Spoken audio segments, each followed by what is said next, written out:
Y me equivoqué de... Ok, Ya estás. ya estoy. Perfecto. Entonces, como vimos la semana pasada, Hernán Cortés inventa un modelo de héroe mítico, medieval, renacentista, muy exitoso. Sin embargo, la misma experiencia de la conquista, lo que enfrentaron después los conquistadores no tan exitosos, porque recordemos que tanto el imperio inca como el imperio mexica fueron excepciones, no fueron la regla. La regla era un fracaso estrepitoso. Entonces, pues a fuerza de fracasos, la gente se empieza a decepcionar y empieza a cuestionar el mismo modelo y la ideología que hay atrás del modelo. Entonces, eso es lo que pasa tanto con Álvar Núñez Cabeza de Vaca como con Lope de Aguirre. E invierten el modelo. Como recordarán con Colón, toda la naturaleza en América primero confirmaba que era Asia y cuando eso ya fue insostenible, toda la naturaleza que encontraba en América y de la que reportaba, anunciaba la riqueza, anunciaba posibilidades, puertos, ríos fluviales, joyas, árboles, maderables, frutas. Era una naturaleza exuberante, una naturaleza generosa, una naturaleza rica.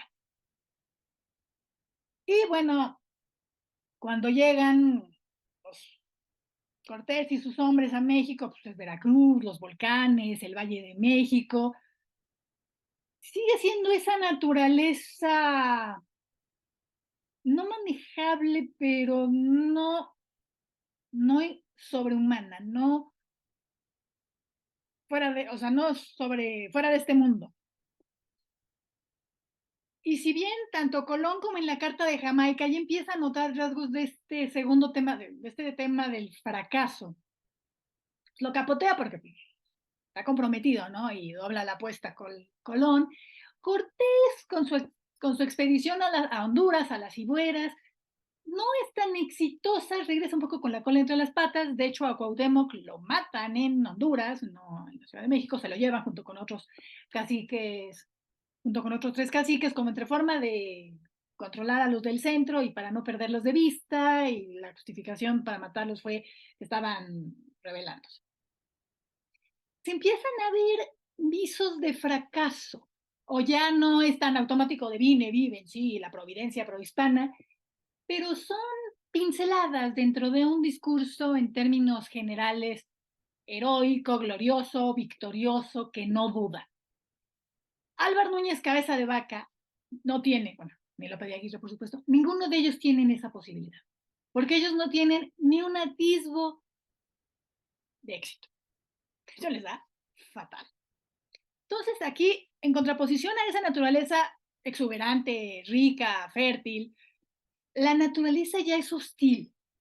La naturaleza ya sobrepasa lo que puede obtener un hombre de ella. Es amenazante. O sea, imagínense si la Lacandona, Honduras, toda esta parte, la jungla maya, fue terrible para Cortés. Imagínense el Amazonas, incluso hasta la pérdida de referentes comunes. Hemos visto cómo los expedicionarios españoles pues, relacionan lo nuevo con lo que conocen, que es como operamos todos. Siempre vamos de lo conocido a lo desconocido, o sea, es un proceso cognitivo natural. Entonces, pues esta región de lejos y con la luz se veía como Almería, o sea, anchas las avenidas como tal ciudad. Tiene sentido, pero todavía había un referente. Cuando el destinatario de las cartas, la corte, bueno, de las relaciones, la corte, el rey, leyeran esto, pues tenían una idea. Había un cierto referente común. Ya cuando hablamos del Amazonas, pues eso es imposible, ¿no? O sea, pues imagínate el río más grande que has visto y a lo bestia, ¿no? O sea, ya se pierde el referente común. Ya ni siquiera los mitos de Amadís, ya ni siquiera, o sea, los ríos del paraíso, o sea, es el Amazonas, o sea, ¿cómo se lo describes a alguien que no lo ha visto? ¿Cómo le describes la selva del Amazonas a alguien que no ha visto, ya no dejes la del Amazonas, otra selva? O sea, no hay manera. Es absolutamente hostil, es absolutamente abrumador, gigantesco, una escala no humana. Y bueno, es lo que se enfrenta Lope de Aguirre, pero bueno, lo que se encuentra Lope de Cabeza de Vaca en Florida, son los manglares, pues también son, ya no son, o sea, no son navegables, vaya. Entonces se invierte todo el proceso. O sea, la Tierra es vastísima, salvaje, inhóspita. La naturaleza la hace apenas habitable para los naturales e inhabitable por completo para los europeos. O sea, no pueden vivir ahí. Entonces, por este despecho, por este fracaso, por esta precariedad de su situación, es que se invierte el modelo. Entonces, todo el proceso de mitificación que se había dado en Cortés y en menor escala en Bernal, pero recuerden que Bernal no ataca el modelo en sí, no cuestiona el modelo. Pues, ahora sí que pues, cuando lo que está cuando es tu supervivencia, pues te vuelves muy crítico y se desmitifica toda esta gran narrativa legitimadora y mítica que se había generado desde hasta con Cortés. Y se cancela el objetivo. Recuerden que desde el principio hablamos que era gloria, riqueza y poder. Pues no, ahorita es supervivencia. O sea, incluso cuando es el verbo tomar, o sea, Cortés tomó la gran Tenochtitlán. Si estos pobres tomaban huevitos y una gallinita, ya no, o sea, era la supervivencia, o sea, ya que andar tomando ciudades, mijo, ya, ¿no? Entonces, a diferencia del héroe mítico que crea Cortés, y que Bernal matiza porque sí tienen frío, sí tienen miedo, pero aún así ganaron, ¿no? O sea, es más heroico, ¿no? El héroe, este héroe, o sea, y estoy hablando héroe en el sentido de protagonista, duda, sufre y encima fracasa. Porque bueno, Bernal duda y sufre, pero al final gana. Este no, este fracasa, este al final se queda con las manos vacías. Entonces, bueno, aquí es el ilustrísimo Álvar Núñez Cabeza de Vaca, que era el equivalente al contador de una expedición comandada por Pánfilo de Narváez para explorar lo que actualmente es la costa de Florida y un poquito más hacia el norte, pero de ese lado.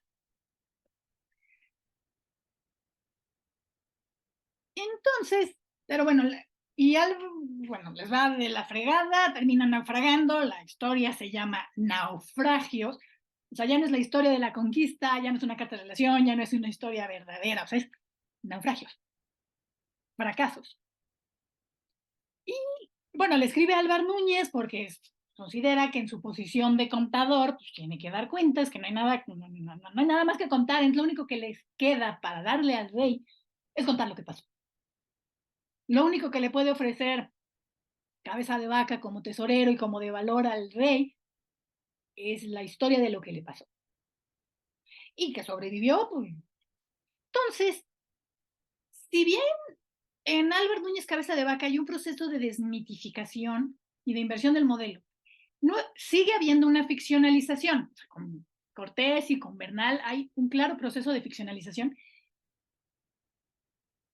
Cabeza de Vaca lo lleva un paso más allá, porque es lo único que le queda. O sea, ya no tiene un modelo mítico, no tiene nada que ofrecer más que una narración. Obviamente es una narración ficcionalizada, o sea, él tampoco está pensando en términos de parte de guerra, de verosimilitud. Y bueno, básicamente inventa el realismo mágico.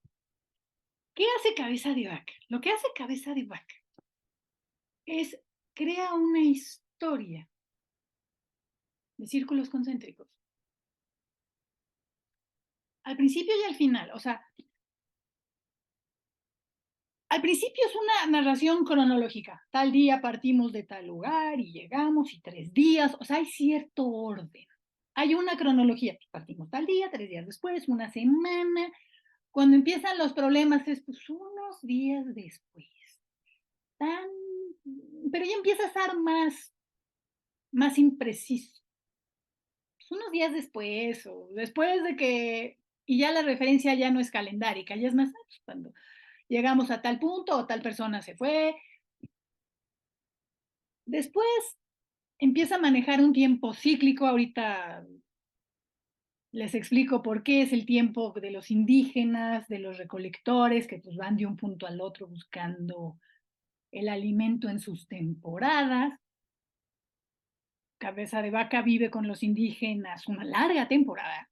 De hecho, la mayor parte del tiempo, que son años, no la cuenta. La cuenta así como en un párrafo, entonces te hace creer que, o sea, oculta la mayor parte de lo que pasó, disfrazándola, bueno, no disfrazándola, cubriéndola con estas capas.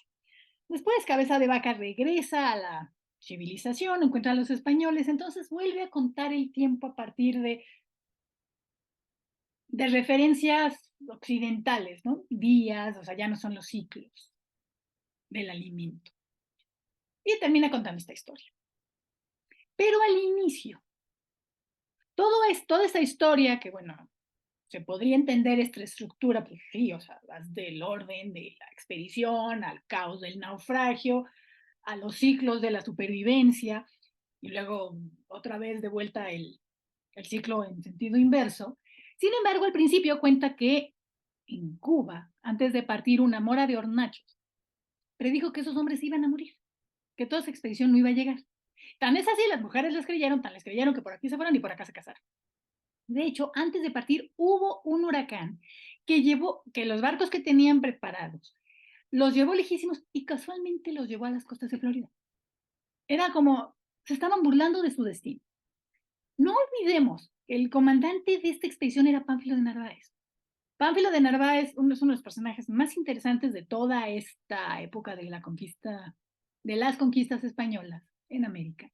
Y uno de los más desafortunados, así como hay afortunados como Cortés, como Colón, hay desafortunados como Pánfilo Narváez. Pánfilo Narváez es al que le hubiera correspondido la exploración de actualmente México, lo que hizo Cortés. Pero bueno, Cortés se lo escamotea, hace todo lo que ya vimos. Después Pánfilo de Narváez, cuando va a reclamarle a Cortés y arrestarlo, pues Cortés le saca a sus hombres, y esos son los hombres que entran con Cortés a Tenochtitlán. Bueno, no todos. Entonces, Pánfilo de Narváez, cuando ya finalmente, ok, bueno, ya te vamos a dar tu expedición y se la dan, es esta pobre expedición fallida, desafortunada desde el primer momento.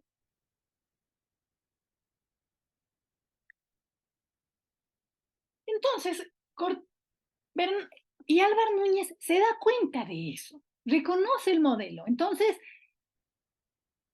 así como Bernal Díaz se escandaliza profundamente con el canibalismo y con la sodomía, aquí es completamente la inversión. Si en el modelo heroico mítico, siempre ficcionalizado, de Cortés, los caballos fueron así estas armas secretas de, oh, wow, los caballos, los centauros. Pues aquí terminan comiéndose a los caballos. No, pues que si las armas de fuego y los cañones se les hundían. Imagínense los mangles, imagínense los Everglades. Incluso temas tan fuertes como el canibalismo se invierte y la providencia prohispana. Entonces, y aparte, con un sentido del humor muy particular. Y 5 cristianos que estaban en rancho en la costa llegaron a tal extremo que se comieron los unos a los otros, hasta que quedó uno solo, que por ser solo no hubo quien se lo comiese. O sea, ahora sí que porque nadie se lo comió. Al tercer día se matase un caballo para repartirlo. Se están comiendo los caballos. Qué centauros ni qué nada. Y si Cortés pudo mandar gente a la punta del Popocatépetl a recoger azufre para hacer cañón y armar unos bergantines para hacer una batalla naval, estos pobres no pueden armar ni una balsita. O sea, no había quién, o sea, no había manera. Y incluso la caricatura del héroe, porque incluso el mismo Bernal, que sí le traía muchas cuentas guardadas a Cortés, reconoce que era un líder valeroso, les reconocen la cualidad de líder. Y aquí Narváez no, porque pues, cuando todos están, bueno, ¿qué hacemos? No, pues ¿qué haces? Pues, le preguntas al capitán, le preguntas al comandante. Me dijo Narváez que ya no era tiempo de mandar unos a otros, que cada uno hiciese lo que mejor le pareciese para salvar la vida. O sea, sale. O sea, es la cancelación hasta del capitán, o sea, pues ya que, o sea, ya no le importaba nada. Otro ataque a la providencia prohispana. Porque Bernal sí lo cuestionaba, que estuvieran ahí Santiago Matamoros y la Virgen, pero no porque dudara de ese discurso, sino porque pues, le quitaba mérito a los hombres que estuvieron ahí, pues como que la Virgen te ayudó, literal, ¿no? Entonces, dice, pero no lo niega, nada más dice, pues yo no estaba ahí, yo no lo vi, pero no llega a negarlo, nada más como que yo no lo vi, yo sí me esforcé, a mí no me ayudó Santiago. Entonces dice, más, y bueno, entonces Álvaro Núñez, usando ese discurso para motivarse, ahora sí que Dios proveerá, mas como el más cierto remedio sea Dios nuestro Señor, y de este nunca desconfiamos, sucedió otra cosa que agravaba más todo esto. O sea, cuando más confiábamos en Dios, peor les va. La culminación de esto es, ¿recuerdan el discurso de Colón? Que eran los hombres que, que no sabían hablar o que no hablaban lenguas civilizadas, que no tenían ropa y que no tenían armas. Y lo que lo hizo equipararlos automáticamente con mercancías y con esclavos porque no eran humanos. Aquí, los que llegan a esa situación son los españoles. Claro, después del naufragio, pues pierden la ropa, pierden las armas, bueno, no pierden la lengua, pero no hablan una lengua que les permita comunicarse. Entonces, pues es como si no tuvieran lengua. Digo, ok, sí, qué bueno que hablas castellano, mijo, pero pues eso ya acá no te sirve de nada. Y son los desamparados. En su universo, perder la ropa significa perder su cultura y sus armas. Pierden toda la cultura, toda la civilización y vuelven a un estado adánico, precivilizado. Y aquí son, en contraposición a toda la legitimación de evangelizar y civilizar a los indígenas, son los que son salvados por los indígenas. Los indios, a ver el desastre, pues esos pobres terminan literal naufragados ahí, callados en la playa. Con tanta desventura y miseria, se sentaron entre nosotros y con el gran dolor que tuvieron al vernos en tal fatalidad, comenzaron todos a llorar potentemente, y tan de verdad que lejos de allí se podía oír. Y esto les duró más de media hora. Y ciertamente ver que estos hombres tan sin razón y tan crudos, o sea, él sigue mantado en su macho de yo soy superior a estos, a manera de brutos, se dolían tanto de nosotros, hizo que en mí y en otros de la compañía creciese más la emoción y la consideración de nuestra desdicha.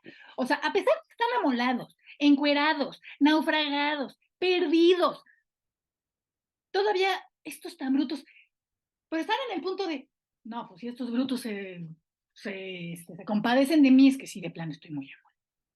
Ese es el estado en el que se encuentran. Y ese es el punto de quiebre que permite a Bernal y a los pocos, digo, a Cabeza de Vaca y a los pocos que lo acompañan, pasar a la segunda fase, que es la aculturación. En otra parte dice literal, los agarraron de la mano como a niños, que si los veían muy mensos, como niños, y los llevan de la mano con ellos y les enseñan a vivir en ese ambiente, esa naturaleza que era inhabitable para ellos, gracias a la guía de estos indígenas que son nómadas, aprenden a vivir. Los llevan, estamos hablando de los ciclos, siguiendo los ciclos de alimentación, a aprender la tierra. Ah, pues ahorita comes esto y ahorita vamos para allá. Y se empiezan a integrar. Y Albert Núñez se integra exitosamente a estos cuates, aprende, primero se hace mercader, luego eventualmente termina siendo médico. Y es de los años que escamotea, es todo ese tiempo que escamotea porque en algún momento hasta revive un muerto. Claro, lo esconde, por eso hace aparecer mucho tiempo, es una pasadita, es como un episodio, entonces si lo pasas rápido es unos meses, no fueron meses, fueron años, pero pues tampoco le vas a andar diciendo al rey que andabas haciendo la de chamán, ¿no?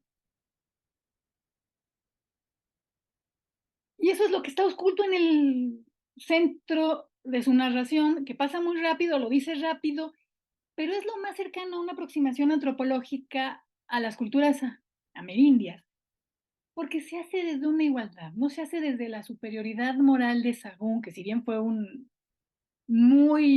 observador muy perspicaz, o desde el prejuicio de Durán, que fueron grandes conocedores. Esto se hace pues desde la igualdad que te da, pues estos cuates te salvaron el trasero, ¿no? O sea, te ayudaron a sobrevivir.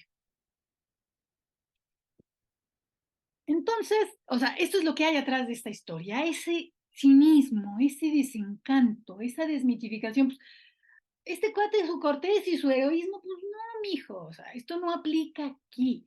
Entonces le escribe esta historia, esta narración, es lo único que le tiene que entregar al rey, y efectivamente es lo que le entrega a Bernal.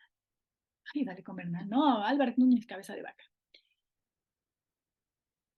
No deja de ser relevante. O sea, yo creo que Álvaro Núñez Cabeza sí era muy consciente de lo que decía cuando habla del canibalismo.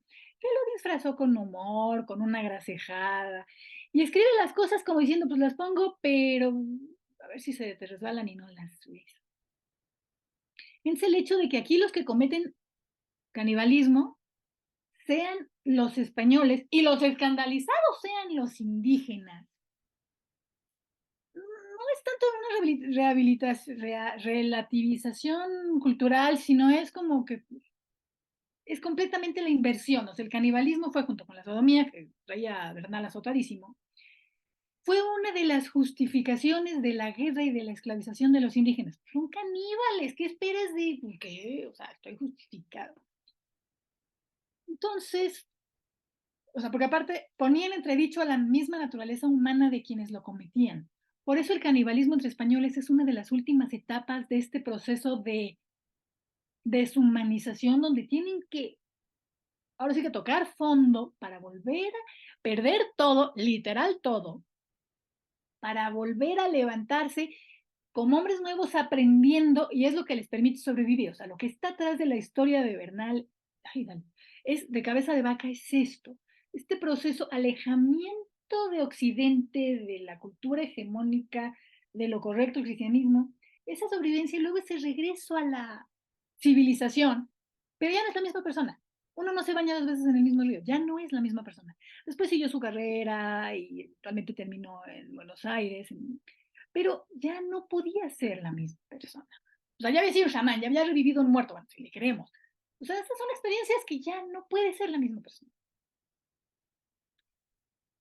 Y bueno, también su postura en contra de la guerra justa sirvió como un apoyo político a la posición de las casas. Ahora sí que de las casas es, pues, oye, este cuate los conoce a fondo y me apoya. O sea, y lo que dice, la importancia ideológica de la relación de los naufragios residió en la desmitificación crítica del modelo ideológico dominante que se llevaba a cabo.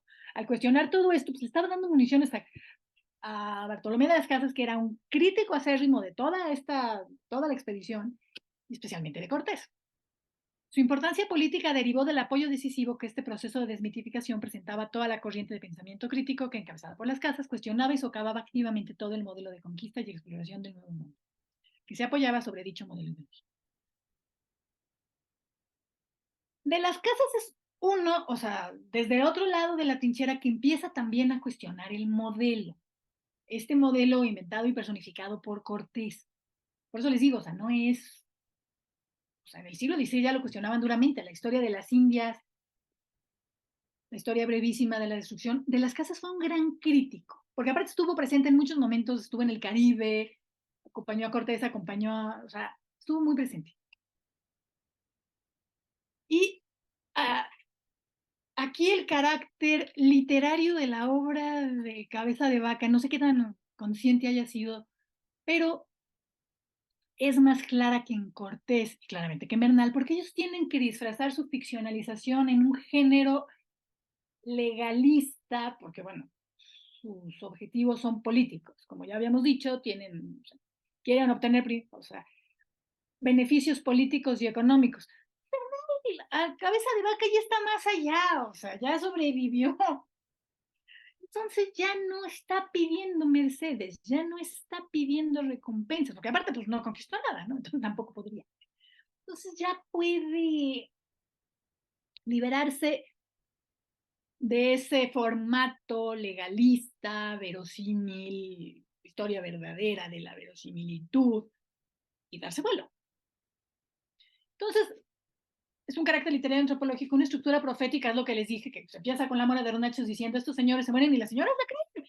Por acá se van y por aquí se casan. O sea, no hay duda. Episodios fantásticos como andar reviviendo el muerto, una autodefinición del narrador problematizado, toda la historia de naufragios, digo, aparte de una catástrofe, es justamente esta problematización del narrador en tanto sujeto, un sujeto que se ve completamente desintegrado,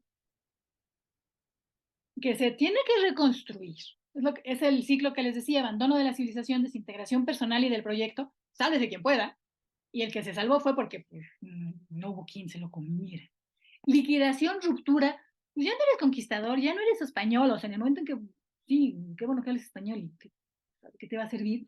Ese aprendizaje que aprenden los indígenas, las rutas, los tiempos, los ciclos, la medicina, el comercio, que conoce la tierra, el retorno a la civilización, la redefinición del botín, porque pues, no ni quinto real ni nada. Entonces, insisto, lo que ofrece es la narración, es el conocimiento, es el aprendizaje. Y es una redefinición del servicio, porque Álvar Núñez le está prestando un servicio a su rey, pero es un servicio más sutil. O sea, no es, no, sí, conquisté Tenochtitlán para ti. No es así. En Lope de Aguirre también hay un proceso literario, también de ruptura, pero es todavía más drástico. O sea, todavía va un paso más allá. Álvaro Núñez, cabeza de vaca, en cierta manera todavía regresó. Regresó a la civilización y le dio un servicio al rey. Lope de Aguirre fue, quemen todo, acaben con todo. Bueno, ese es un retrato de Aguirre, yo no sé de dónde sacan estos ilustres retratos, pero bueno, se parece a Werner Herzog, no, a Klaus Kinski. Esta es la película que les decía, de Werner Herzog, Aguirre, La ira de Dios, es de 1972, la filmaron en el Amazonas y fue una pesadilla para todos. Pero bueno, primero, ¿qué cuenta la...? Bueno, es nada más breviario cultural, la película completa está en YouTube, por si la quieren ver. Lope de Aguirre es la subversión del modelo y la sublevación a la autoridad. Como les decía, Perú y México fueron casos excepcionales. La corona, pues, se da cuenta que la gente quiere ir a conquistar para ganar riqueza. Se había hecho, un poco piensa en la fiebre de oro, California, el siglo XIX, ¿no? Pues todo el mundo quiere ser el próximo Cortés, ¿no? Ser el próximo. Pero pues no es tan fácil. Entonces la corona aprovecha, sí, ándale, tú vete a explorar, ándale, sí. Porque recuerden que las expediciones eran empresas privadas, que los capitanes se armaban un ejército, lo equipaban medianamente, incurrían en deuda con mercaderes, con prestadores, con prestamistas. Entonces eran expediciones privadas.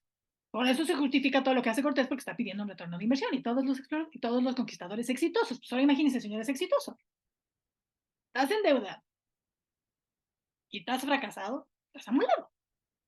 Y la corona lo sabe, pero aprovecha estas expediciones, incluso sabiendo que se van a la perdición, para desfogar hombres y el descontento. Sí, ándale, tú vete a explorar, aunque saben que, literal, vete a perder allá en la jungla, ¿no?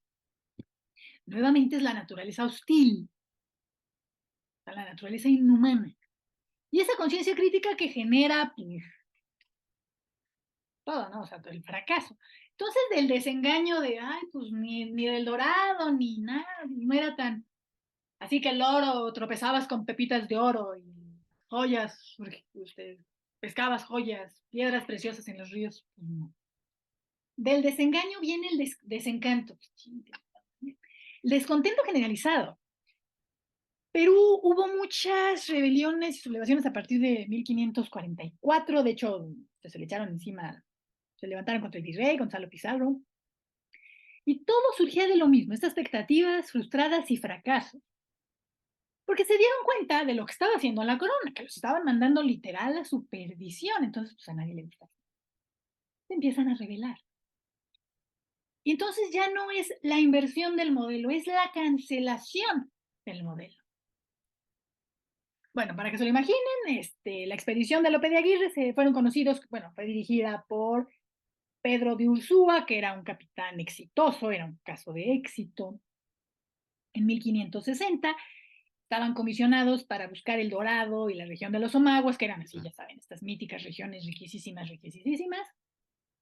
Iba un grupo dirigido por Pedro de Ursúa, de 300 españoles con sus esclavos, 500 indios. Recuerden, como vimos desde la conquista de México, estos asistentes indios eran muy útiles, pero en este caso no sirvieron para mucho.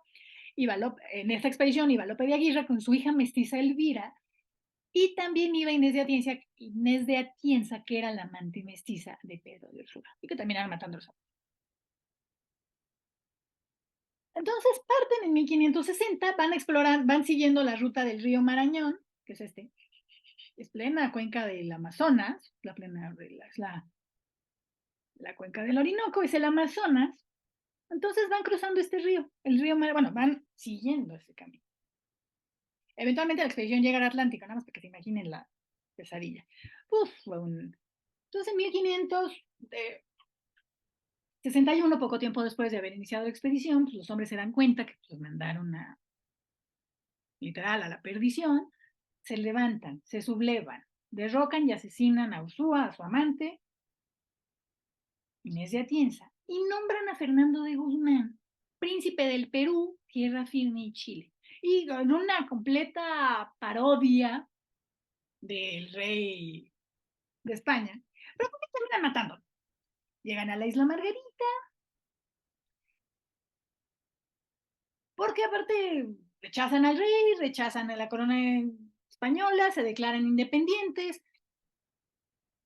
Incluso Simón Bolívar dijo que Lope de Aguirre era un antecedente de la independencia, no es así, ahorita vamos a ver por qué, pero es traición, o sea, la traición elevada al máximo. O sea, si todo esto empezó con una traición, con la traición de Cortés, que luego suaviza y pues sí, pero mira, la gente no está.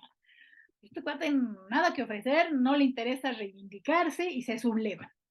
Todo lo que conocemos de la historia de esta rebelión es porque, insisto, a los reyes les escribe más gente, a los reyes de España les escribe más gente que a los reyes magos. Lope de Aguirre le escribe una carta al rey Felipe II y todos los hombres que se vieron involucrados en la sublevación pues, tuvieron que escribir sus relaciones y pues, obviamente todos le echaron la culpa a Lope de Aguirre.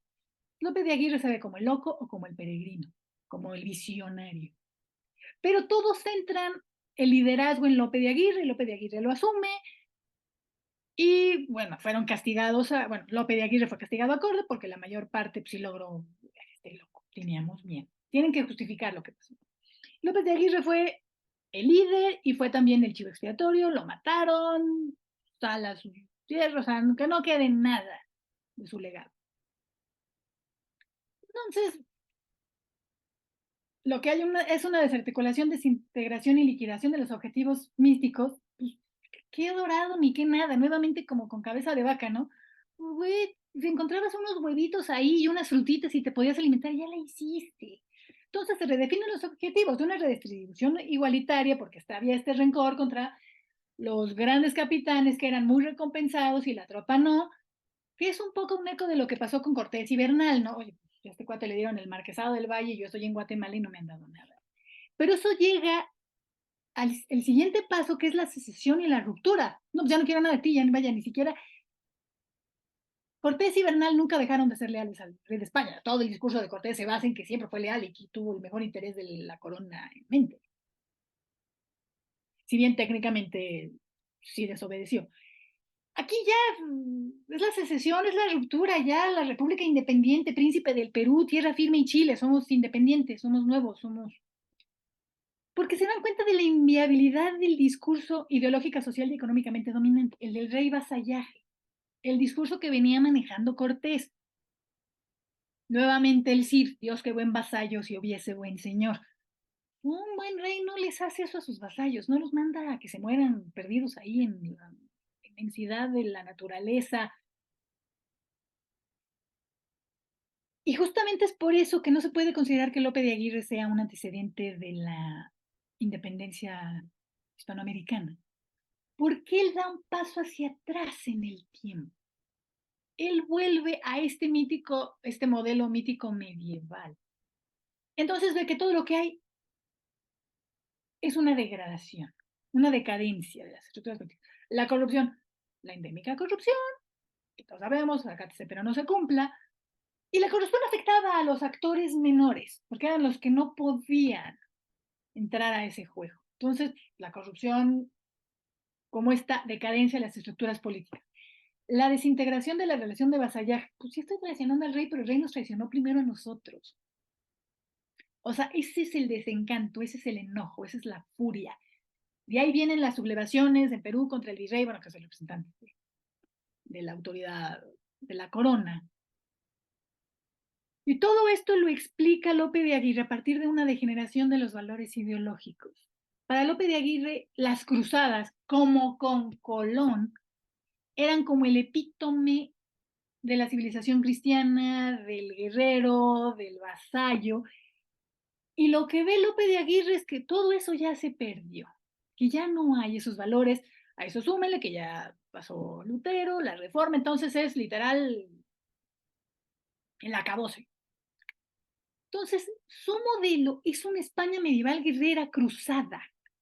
Entonces, todo lo que no se ajuste, que es toda esta expedición, que recuerden que desde Colón empezó con esta idea de las cruzadas, Cortés se veían, o sea, los conquistadores de Tenochtitlán se veían como esta segunda edición de la Reconquista, que era una continuación de las cruzadas. Ya Lope de Aguirre ya no ve eso.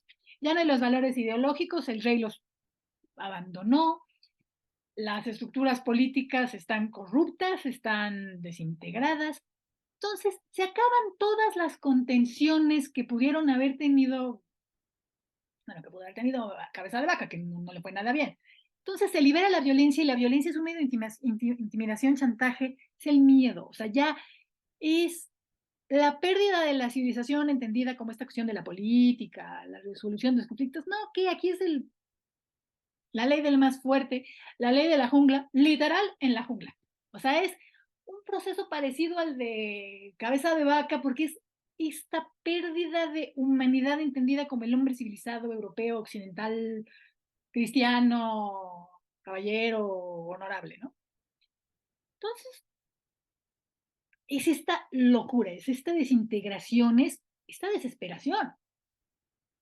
Se dan tres fases: la redistribución del poder, pues bueno, sí, ok, pero le quiere quitar poder a Ursúa, la sustitución del objetivo mítico por el secesionista, la monarquía independiente, y la cancelación del modelo de conquista, como vimos Fernando de Guzmán como una parodia del príncipe y Ursúa como una parodia del conquistador. La nueva personalidad de Pedro de Ursúa viola las reglas de caracterización del guerrero, del cristiano y del jefe, tal como aparecían implícitas en la caracterización del discurso mitificador. Su comportamiento traiciona el código ideológico del vasallaje que aparecía mitificado en el discurso. Un poco como Narváez, de rásquense con sus propias uñas y ya, ¿no? O sea, no es el líder que esperaba, no cumple con su papel. Lleva a su amante, le da privilegios, reparte mal lo poco que encuentran, en este caso comida, o sea, ya no, ay, el tesoro de Moctezuma. No, no, no, mijo, comida, agua. Es nuevamente esta cancelación de este modelo del conquistador, del capitán conquistador, y es la transgresión del orden establecido. Tú no cumples, yo tampoco. Nuevamente se sienten traicionados y abandonados por este modelo, por estas figuras. Por eso Aguirre aparece como el rebelde, como el loco, como este visionario. Al final, su muerte restaura el orden y la paz, y por eso todos los hombres se montan en decir, fue culpa de Aguirre. Entonces, ahora sí que muerto el perro se acaba la rabia, muerto el loco se acaba la locura, y pueden ser reintegrados a la civilización. Pueden ser reintegrados a este orden porque un lapsus de locura, la culpa fue de Aguirre, el rebelde, el loco. Bueno, se le puede ver también como el peregrino, el príncipe de la libertad. Es el sentido en el que lo ve Bolívar, pero también es el loco en el sentido de que es el que se da cuenta de lo que está pasando y está tratando de alzar la voz. Y sí lo escuchan, pero no entienden lo que dice, un poco de nadie profeta en su tierra. Vaya, los cuestionamientos que hacía sí tenían mucho fundamento. Para él es una cuestión de honor, o sea, no es este loco violento, pero es esta recuperación, bueno, sí, un loco violento, bueno, un violento. Una recuperación de valores amenazados, la restauración, o sea, sus valores son las cruzadas y la reconquista. Y justamente por esa anacronía y esa cuestión reaccionaria, pues no puede ser el antecedente de las independencias hispanoamericanas, porque bueno, o sea, primero iba mucho para atrás y no tenía esa visión, era completamente anacrónico. Él quería restaurar la España medieval de las cruzadas, de la reconquista. Entonces, nuevamente, como con Cabeza de Vaca, una vivencia trágica genera una crisis de los conceptos fundamentales. Sí, Dios, gloria, ahora, pues, no. Beatriz Pastor dice que eso genera una conciencia barroca, porque el anacronismo lo vincula simultáneamente al pasado medieval y al futuro barroco. Es lo objetivo contra lo subjetivo, en ese caso sí es barroco, porque ya no es los días, las leguas, los pueblos, pues ya es de una muerte a otra, de un hambre a otra. de una experiencia subjetiva a otra, o sea, ya se pierde todo el referente, si ya se había perdido el referente común de, a ver, explíquenle el Amazonas a alguien que no lo ha visto. Imagínate el bosque más grande a lo bestia y el río más grande 1000 veces. Ya no es este referente común de la civilización, del pacto social, del vasallaje. Ya es, sobrevivo yo, sálvese quien pueda y ahora sí que me llevo al que pueda entre las patas, ¿no? Entonces es esa ruptura total, no sé qué tanto con la realidad, porque bueno, o sea, en una realidad tan, tan hostil, ¿cómo te separas? Pues cómo le explicas, cómo la niegas, ¿no? Entonces, a partir de ahí es todo ese, ¿qué haces? Pues cuestionas todo lo que traías atrás, ¿no? Todo lo que creías. Que si el honor, o sea, este honor de la corona, ¿no? Que, insisto, la corona fue ingrata con todos, fue ingrata con muchos. Entonces se ven decepcionados, ven lo que está pasando, que los están usando, pues, sí, vete a morir ahí a la espesura, cuestionan el modelo, pero llegan al límite ese cuestionamiento, lo llevan a la ruptura con el modelo, a la ruptura con la autoridad, a la ruptura con la legitimidad, porque ni el modelo ni la legitimidad significan ya algo para ellos. Esto, porque bueno, hubo muchos que escribieron esta historia y la historia es muy parecida, o sea, todos como que siguen el mismo eje fundamental de culpen a Aguirre, se quieren salvar. Es un poco más parecido a lo que hace Colón, Cortés. Entonces pueden ser reintegrados después de, bueno, sí, ándale. Pero López de Aguirre ya no, bueno, no alcanza a pasar eso, se muere en la jungla, creo que en Barquisimeto se muere.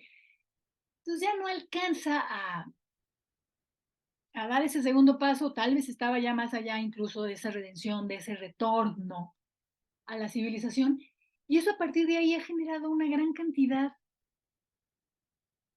de, se hizo parte del mito, de otro mito. O sea, en Venezuela siguen hablando de fuegos fatuos y dicen que tienen que ver con Aguirre. Ha habido gran cantidad de novelas, de historias, canciones de rock dedicadas a Lope de Aguirre porque él se convirtió también en un símbolo y en un mito. Pero este mito de la libertad, de la visión, de la ruptura, de la independencia, del valor, o sea, así como a todos los demás, y cada quien interpreta las figuras y los procesos históricos desde su época y desde su momento. Lope de Aguirre también como figura histórica alcanzó a trascender, o sea, la figura histórica, la figura real, el señor que se levantó, que se desquició y que se murió en el Amazonas después de haberse sublevado contra la corona española y declarado la independencia de sus cañones, a una figura que puede significar lo que cada época quiera, lo que cada nación quiera. Por eso cuando Bolívar dice, es que fue un antecedente de la independencia, no es cierto históricamente, pero simbólicamente sí puede ser cierto. O sea, aquí estamos hablando del valor simbólico de un personaje tan literario, de un personaje que, bueno, sí existió y está la historia, pero es casi un personaje de ficción, es un antihéroe, es una historia de villano. Solo le faltaba algo tóxico para ser un villano. Entonces, con eso quiero cerrar este ciclo. O sea, cómo se parte desde las cruzadas, desde el imaginario, cómo tienes que ingresar todo este territorio, todo este continente, en un imaginario donde no había espacio para él, más allá de ciertas teorías doctas muy particulares. ¿Cómo lo integras? ¿Cómo lo exploras? ¿Cómo llegas nuevamente al límite de tu conocimiento y tus teorías? Porque, bueno, sí, mi teoría dice esto, pero aquí está América, ¿no? Aquí está esta masa continental que está ahí, que existe, que está habitada y que no está habitada por quimeras, ni por monstruos, ni por nada, está habitada por seres de los que tengo que determinar si son humanos. con grandes implicaciones morales, políticas, económicas, y todos estos procesos de conquista regionales que después se vendieron como un gran proceso nacional, que, sí, cayó Tenochtitlán y hasta los mayas y los purépechas ya eran súbditos leales de España. No es así, cada región tuvo su propio proceso. Cómo en este proceso participaron los indígenas a partir de su propia agencia, haciendo unos cálculos dentro de sus objetivos, a partir de sus ideas, de sus objetivos, de lo que querían obtener. No fue así de, ay, ya me encontré de mi libertad, ya me encontré el que me va a liberar de mi opresor. No, tampoco fue de, ay, pobre, saliste del sartén para cara al fuego. No. Entonces, se dan procesos regionales que tienen ciertos temas en común, como, o sea, los combatientes, los cargadores, los guías, los expedicionarios que proveen alimento.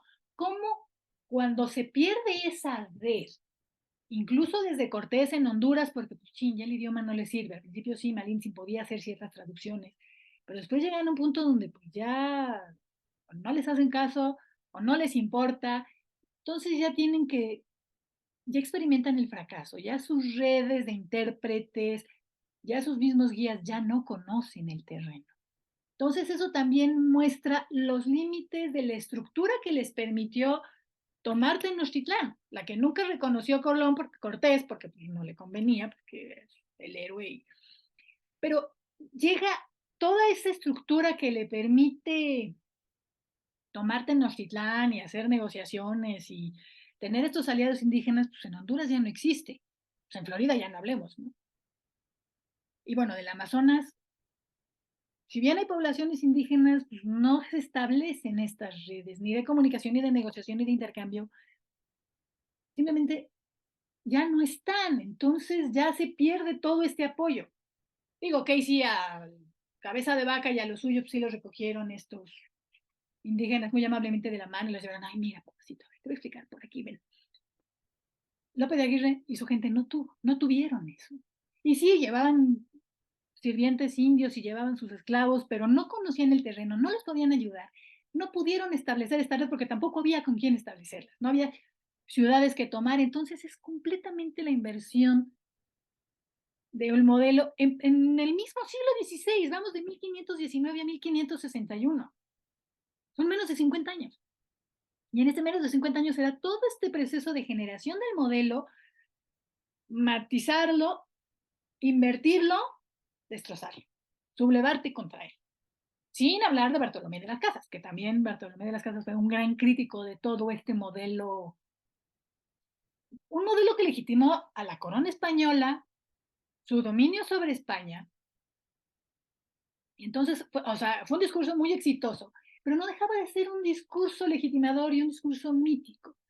Tal vez por eso muchas de estas historias se ocultaron o no se hicieron tan conocidas.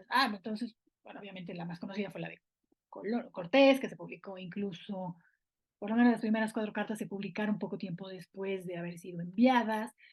Bernal, como ya vimos, se publicó en el siglo XVII. Las obras de Bartolomé de las Casas se publicaron en el siglo XIX. Y bueno, esto de Lope de Aguirre fue un tema más judicial, tuvo esa difusión tan amplia, sobre todo pues, que quién andar difundiendo esto era un escándalo. Nadie lo andaba difundiendo, por eso no es tan conocido ese discurso. Que ese discurso fue cuestionado desde el mismo siglo XVI por los mismos conquistadores y evangelizadores españoles. Y del XVII para acá, como ya vimos, ha sido la gran hazaña militar, política, religiosa, psicológica, de un puñado heroico de españoles que tiraron un imperio. Como ya hemos visto, no fue así. Vemos de dónde surgen esos modelos, por qué es conveniente y a quién le conviene que esos modelos continúen perpetuándose o que no sean tan cuestionados con 2, 3 ajustes, pero el modelo de fondo no se cuestiona. Por eso Bernal se hizo más popular tiempo después, porque es el mismo modelo, pero ya con una barnizadita de democracia, de modernidad, ya no es tan épico. Entonces, pues sí, tenían miedo, tenían frío, te da detalles, lo hace más humano. Y aquí completamente la subversión, porque es el fracaso. O sea, el fracaso, pues, digo, nada lo hace uno tan crítico como el fracaso total. Y estas son experiencias de fracaso que se insertan también nuevamente en toda una serie de sublevaciones en Perú contra el poder real. Entonces, ok, si Perú era una excepción y un caso de éxito, pues tampoco estaba así como para. Igual que en México, la guerra del Mixtón y sublevaciones en la Sierra Norte, o sea, todas esas historias se ocultan y se cuenta la gran historia hollywoodense del héroe que vino, vivenció y nunca dudó. Ok, por mi parte, voy a dejar de compartir pantalla. ¿Dudas, comentarios? Pues la verdad, muy interesante esto. Sinceramente, una de dos, o la memoria ya no me da por mi edad, o estos episodios jamás fueron compartidos por los libros de texto de historia, porque yo recuerdo que pues, nomás nos hablaban de la épica historia de Colón y de Cortés, y de repente algún hombre así salpicado de algún otro español, pero Ay, así. espérense, espérense. No, es que les quería poner la película, pero ya se adelantó. Espérense.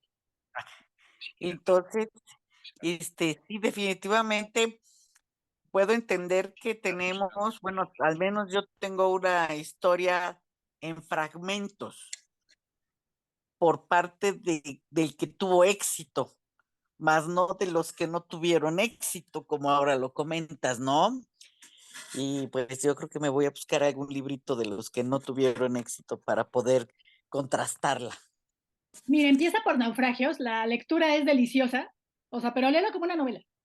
Pero Ok. léelo también teniendo en mente el modelo místico de Cortés. Ujú. Y es muy cortito, o sea, no son más de 100 páginas. Es muy cortito y hay muchas ediciones. Perfecto, la voy a buscar. De Lope de Aguirre se puede encontrar, ¿no? O sea, es más difícil porque como es más fragmentario o sea, se quedó más en un ámbito judicial, no es tan, no ha sido tan, bueno, sobre todo fuera de Venezuela, ¿no? No ha sido tan conocido, pero ha habido varias novelas. Entonces, bueno, considerando la ficcionalización y la mediación del género de novela, sí vale la pena. Si quieres, luego les mando algunos títulos Ay, sí, por favor. y si encuentro Es, así los documentos o donde los encuentro te aviso, pero sí, hay muchísimas novelas. Y bueno, la película y no sé si hay una obra de teatro o algo, pero sí, o sea, sí he escrito mucho desde el punto de vista literario. ok. Porque Bueno, sí, pues a ahí la literatura le gusta. ¿Cómo? si encuentras algo, ahí no me dices dónde. Sí, sí, Digo, sí, ahí te paso el dato, digo, porque a la literatura le gustan los personajes vulnerables y que pierden. O sea, pues Cortés es mala figura histórica, es mala figura literaria porque fue un héroe incontestado, ¿no? Que tuvo también sus fracasos en Honduras, pero pues era un héroe, o sea, es como Superman, pues nadie lo puede derrotar, ¿no? Entonces, o sea, se pierde la emoción de ¿qué iba a pasar, no? Pues va a ganar sí, le Superman. fue mal, pero no tan mal. Al final salió victorioso. Sí, al final ganó, o sea, y al final regresó a España y siguió negociando con la corte, o sea, nunca le fue bien. Incluso el mismo Bernal, pues vaya, era regidor en Guatemala, o sea, tampoco le fue mal, o sea, no se murió en la jungla, o sea, literal, o sea, no se murió ahí en los Everglades de Florida, o sea, murieron en su cama. Qué mayor éxito, ¿no? Sí, claro. Que es más de lo que. Incluso Colón, el mismo Cortés, digo, no, el mismo Colón murió también en su cama. Entonces no son héroes tan, o sea, no son tan sus. No se prestan tanto a la literatura, ¿no? La literatura necesita personajes un poco más complejos, un poco más problemáticos. Ok. Y bueno, Cortés ya cayó en el otro lado, no hay villanas, vaya, hay que reevaluar su figura, o sea, ni fue el héroe épico que él nos quiere hacer contar, ni el único que decidió, ni tampoco, o sea, hay que ajustar y cuestionar la figura de Cortés y buscarla poner en su justa dimensión, en su momento histórico, y darle, o sea, no es que lo odiamos, es que lo amamos, el padre de la patria, el traidor de la patria, ¿traidor de qué? O sea, no. Y lo mismo con todas las demás figuras, o sea, todo este proceso de la conquista, todo este proceso de, muy mitificado, muy glorificado, muy ideologizado. Recordemos lo que decíamos en la primera clase, este tema de este revisionismo, ya no se sostiene ese discurso, ya se le notan está apuntalado, ¿no? Porque es un discurso creado, sostenido por la ideología, creado dentro de una ideología, entonces, pues ya si lo lees sin esos apoyos, o sea, pues ya se agua, ¿no? Porque ya no te cuadran las historias, ya no, ya los personajes no son creíbles, ya, o sea, ni como historia, ni como literatura, ya no se la crees. Ah, Si te bueno. interesa, ¿mande? No, no, está bien, perdón. Si te interesa, te voy a recomendar a Matthew Restal. Primero, si quieres, los 7 mitos de la conquista. Espérame que anote.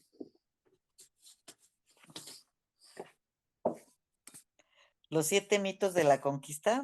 Ujú. Te voy a escribir así como se escribe Matthew Restal. Bueno, que se escribe básicamente como Matthew También Restal. el naufragio, ¿verdad? Naufragios. Ah, naufragio. Naufragios. Ah, plural. Ujú, sí, o sea, aparte es un título muy lacónico, ¿no? Después de todos los títulos barrocos de historia verdadera de la conquista de la Nueva España, o sea, incluso cartas de relación, aquí es naufragios. Ajá. Ya te lo mandé, los nombres Matthew Restal y Federico Navarrete, yo te recomendaría que empezaras por ellos. Matthew Restal, sí, ya lo estoy viendo, gracias. Y bueno, nada más como reiterar que lo que queremos hacer con estos cursos es justamente poner los temas en la mesa, tratar de profundizarlos, tratar de cuestionarlos y problematizarlos para ir más allá como de esta historia de muy fácil de buenos, malos, que empezó, que terminó y que la etapa B es completamente distinta de la etapa A. Porque dice uno, ay, pero es que es el siglo XVI, es un tema de eruditos.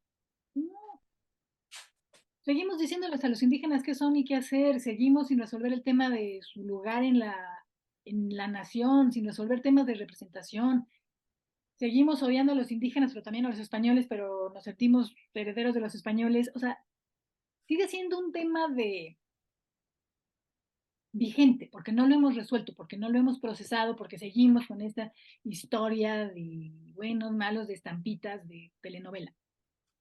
Entonces eso es lo que, como, nuestro objetivo justamente es ese, problematizar y profundizar los temas.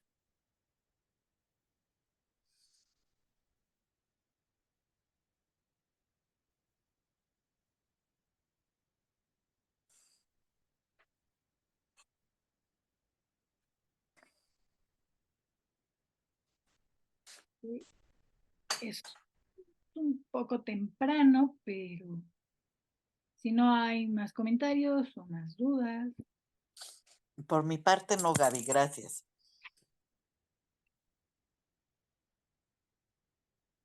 Ok, entonces lo dejamos aquí. Nuevamente, bueno, agradecerles su presencia, su compañía y bueno, pues los mantenemos informados de próximos cursos y eventos.